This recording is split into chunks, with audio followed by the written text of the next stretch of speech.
Hi everyone, this is Samantha coming back at you on my YouTube channel. I am here today to share a project with you that I'm working on. It's actually going to be for Teacher Appreciation Week. I'm a little late. Today is Wednesday, but I'm hoping to give her all of her goodies on Friday. And one thing I knew I wanted to do for her is make her some little note cards to have personal notes to send home with the students. And I couldn't figure out if I want them to be cards or just little index cards or what have you. So I've decided that I was going to make her some personalized note cards and actually bind them with my Zutter and have them perforated so she could just pull it off and make a note. First, I went to my Microsoft Word and I made the actual sheets. They're 3.5 by 4, and I wanted to squeeze 6 onto the page so that I could just print out a bunch. I ended up making, I think it's 30 of them total. Okay, so for the cover, I'm going to actually make it just a little bit bigger than 4 by 3.5, just so it could have like an overlay. And I'm going to use, yes, an Orville Redenbacher movie theater butter popcorn box. I like saving boxes like this for just have a thicker surface, just in case you want to do some chipboard or anything like that. I do save my cereal boxes and some heavier cardboard boxes as well for this project, for projects like this. I'm sorry. Okay, so I went on, when I did the quarter over the original dimensions, it actually was a little too big, so I only did it 1/8 over the original dimensions. So actually, this is going to be 3 and 5/8 by 4 1/8. Okay, so that'll just make it just a little bit bigger, and if you see from this side, it'll have like a slight overhang, and that's what I wanted, just a little small slight overhang. Okay. Got that all together. So just line this up so it could be straight on here. We don't want to see any of the Orville Redenbacher box, of course. Get that very straight. And if you just so happen not to get it completely straight, which I did miss a little side, you could always get your sander and sand the edges just to get it a clean cut. And what I'll probably do is do the finish like I did on this my prototype, and curve the ends right there so it can have the same look. So I'm not too concerned about it not catching all of that right there. So we'll do the same thing on here. I decided to go with this texture for the other side because I think it'll give it a nice contrast. So I cut it at the same dimensions. So I'll go on in here this. You want to make sure you catch all the edges because you don't want the edges to come up. So I'm getting it from edge to edge, and then once again just try to line it up as much as possible to get it nice. And of course, if it goes over a little bit, like I said before, you could just sand it. And try to catch it before it gets too sticky on here. And of course, if it's a little over, like I said before, you could just sand it. And another thing you can do too, if you want to ink the edges just to give it a more finished look, you can do that, so you won't have that box top look. But I don't think it looks that bad. So actually, I could use this side if I wanted to, let that be the cover, or I could use this side. So either way, oops. So I'll do the same with this one.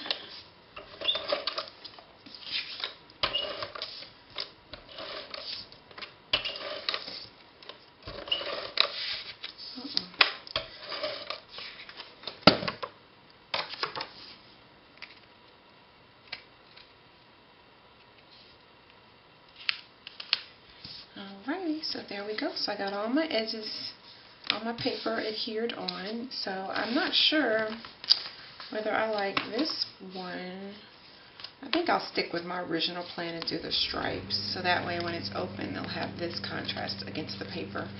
So, so now that I have that all done, now I'll go on and prepare my edges. And I have this corner trimmer, and you know what, I honestly don't know where, it's full. I honestly don't know where I think I got this from Michael's, but I don't know the name brand of it, but it comes in handy here. I'm trying to make sure I don't want to finish my edges, because I think I got a pretty clean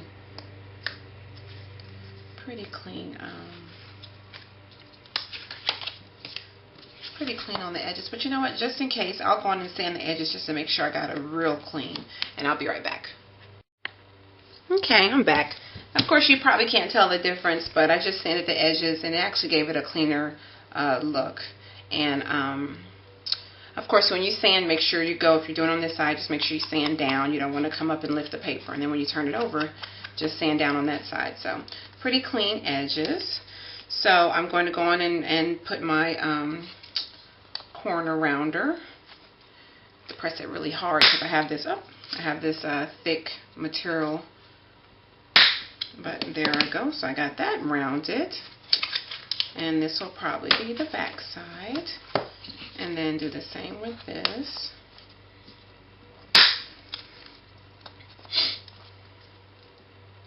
Oh, that was hard. Okay.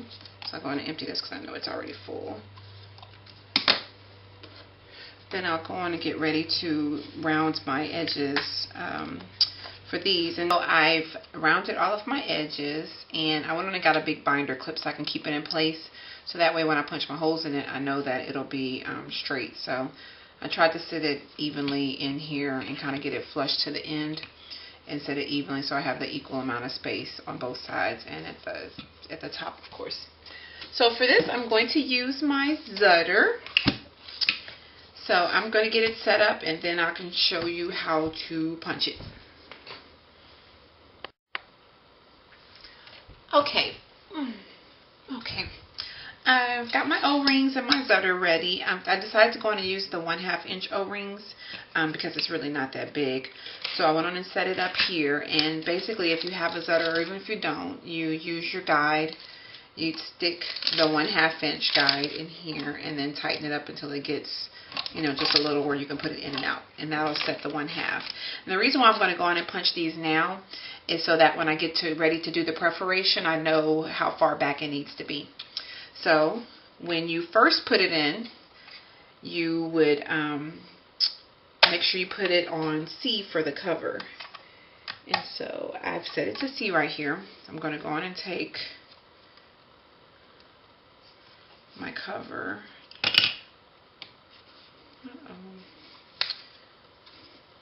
Put these on the side. I'm going to take my cover and set it in here. Make sure it's sitting flat on the bottom, and just pull this lever. Okay, and that'll punch the holes. Then I'm going to punch that. Alright, so I'll go on and finish. Now there's that one done. Then I'll show you this cool tool I have here from my We Are Memory Keepers magnetic mat. There's actually like a cutter to go with it, and you could take and change the blades out. So I already have my perforating blade in here, but it's real easy. You just take this little purple thing out right here and just slide the blade off and then change blades. And I think it came with 7 or 8 blades. There's a bunch. There's a wavy, there's a stamp, there's the perforated, the straight, the scoring. There's a handful of them. And then, like I said, it works good with this mat because it's just magnetic. So you just put it on there like that, and then you can get your cut. So I got my perforator ready. So what I'm going to do is just put a piece of paper. I'll probably line them up, but for now I'll just show you how I'll do one. And I think a good measurement would be 1/4 inch from the edges. And so another good thing about this mat too is it comes with these little guides, so these little magnets, so you can hold your paper down. So I have that down. And since I have my measurements right here, I see I could do 1/4 inch or I could do 1/2 inch. And I think before, when I did my prototype, I did it at, looks like I did it, okay, this one's not even perforated. Okay, let's try this one. Looks like I did it at 1/2. So at the 1/2, so 1/2 inch in, I'll perforate it right there. So all we need to do is line this up. So since this is on 7, I'll put it on 7.5 and make sure 7.5 at the bottom and the top. And then these blades are really cool because you twist them to make the blade, oh, if I do it on the right side, sorry about that. You twist it and then the blade comes out. So as long as you're rubbing it, you put your hand underneath here, you won't get cut. But then when you twist it, that's when the blade will come out. So I'll put it at 7.5 up here and 7.5 down here. And make sure it's straight because we don't want to make a mistake with this. And then I'll going to twist it and get it out and run it across. Just like that. And you probably can't see it because of my camera, but now it's perforated. It's right there. So I'll go on and finish perforating these, and then we can get ready to bind it. Okay, so I'm getting ready to bind it, and I went on and counted how many O-rings I needed. I needed 6, so I went on and cut those with my wire cutter. So one important thing you need to remember when you're binding with the Zutter is make sure you put the back cover on top of the front cover, so that way when you bind it, they'll be on the inside. So all you see is the wires from the outside. So remember, just flip the back. So do it like when you're opening your book and have the back cover on top of the front cover. So I went on and did that. And to bind it, just going to make sure everything's in there. Make sure everything's in there. We're going to sit it in here, and then we're just going to gently squeeze it down to close it. And then you can take it and look. And okay, so I went on and cut out, this I actually ended up cutting out bigger. I think I did it, let me see real quick, I forgot just that quick.